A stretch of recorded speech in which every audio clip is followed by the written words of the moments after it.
Hey guys, welcome back. Today's an early episode. Why? Well, because I finished pretty early on time. We can see here I traded BN at NI, looking at the top of my screen. We made 39.50 and I'm okay with that. So right now, I'm not really trying to chase for like big gains after yesterday going through to that back and forth. I mean, it kind of like has a toll on you. You're like, you know what? Just book your profits, keep it safe, keep it green.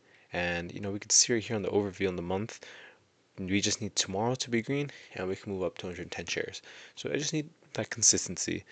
um, right now starting size 100 shares, then I want to move up to 110 shares after this green day or tomorrow, and I have to make sure this is a green day so I can continue my consistent profits. And we've been pretty good. We only had 2 red days so far. Not so bad. This is what we want. So why did I trade BNNI? Well, you can see here, this is the first thing in the morning. Now I pulled it up. We'll go to the top of my screen right here. So you see, this is what we have right now. This is live SLGB. I can't trade Hong Kong stock, but why didn't I trade this? Well, Hong Kong stock. But anyways, like this is not tradable. This is below the trend, not tradable. MLEC, maybe this had potential. I was watching this before the 7 a.m. or 4 a.m. for me, but I couldn't.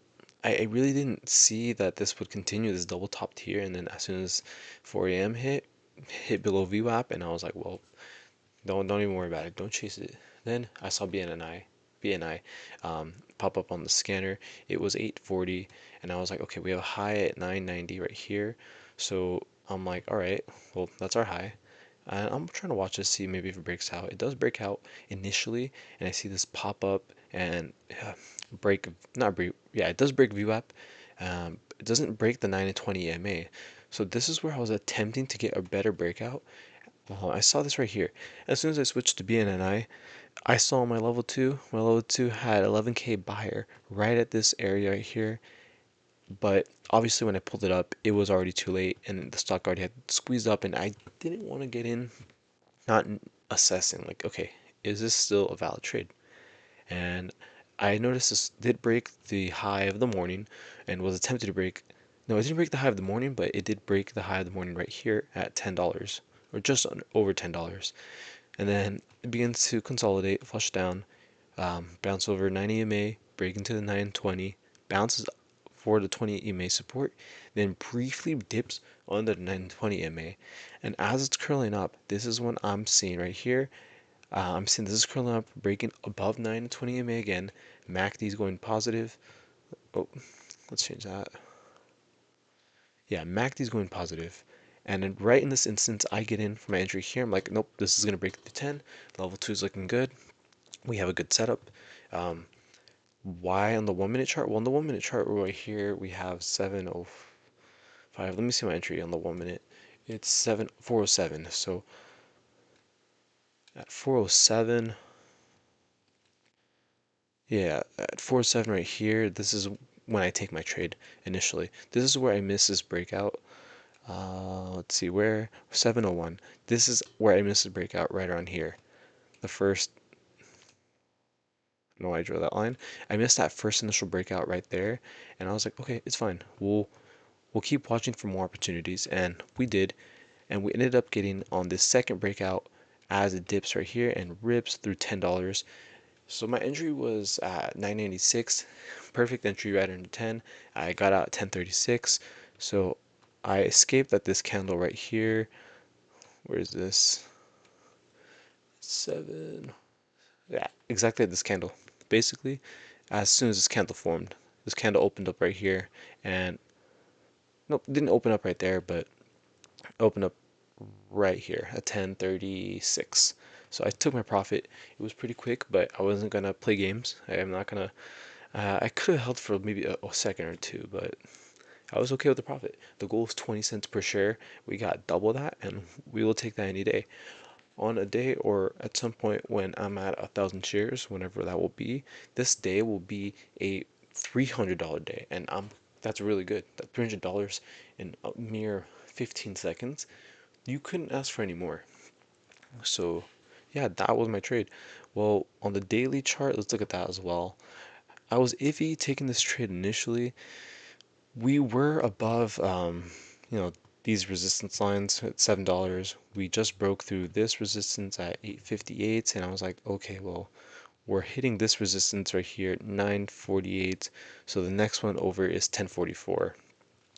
I was not so confident with this trade initially, just because looking at the daily chart, I'm like, how much room do we really have to keep going?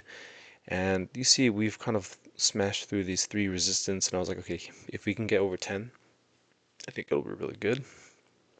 Then that'll take us into maybe 1182, and from there, next top maybe 14. So there is some sort of room, but there are levels to this. And where did we top out for the morning? Oh, keep doing that. I'm so sorry. We topped out right at 1111. So not too bad. Not too bad for a I guess first trade in the morning. I love these trades. I can see it and I can just take advantage. And we did top out um, pretty much 2 minutes after my position. Yeah, 2 minutes after my position, it topped out right here.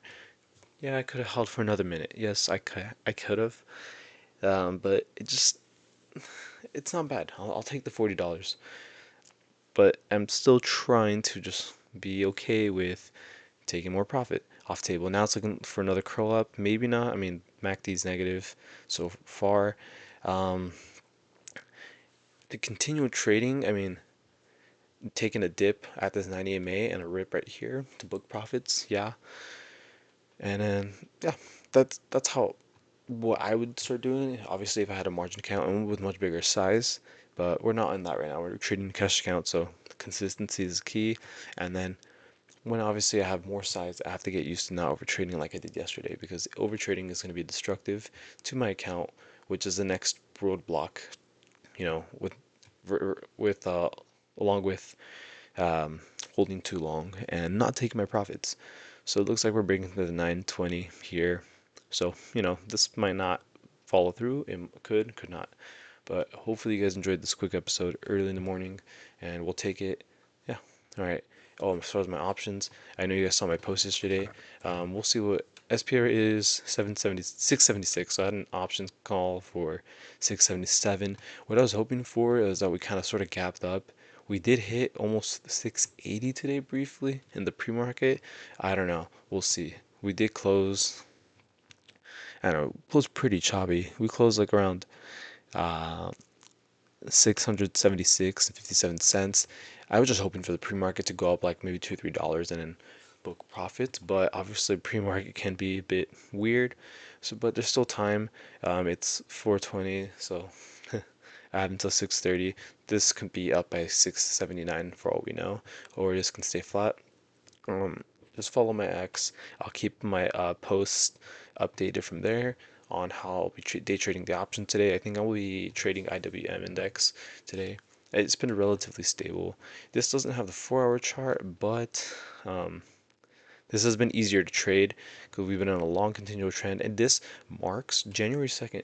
This is what's marking our, I guess, since the IWM small cap index, look at this trend. It's been continuously going up, and we've been seeing strong moves. So following this index, if you aren't already following the index, I'd suggest maybe take a look at it because it can tell you why. Like, okay, maybe we are in a cold market. Um, I guess October, right here, from December from October, it was bad. We were selling off. There wasn't really a lot of winners. November slowly picked up, but even November feels slow. So remember, take this with a grain of salt. But still, this first 15 days, 16 days of the year, we've been seeing some pretty good moves. My results are showing for it. And, we know I can make money in a good market, but in a cold market, can you stay disciplined? And I think that's when the objective changes a little bit.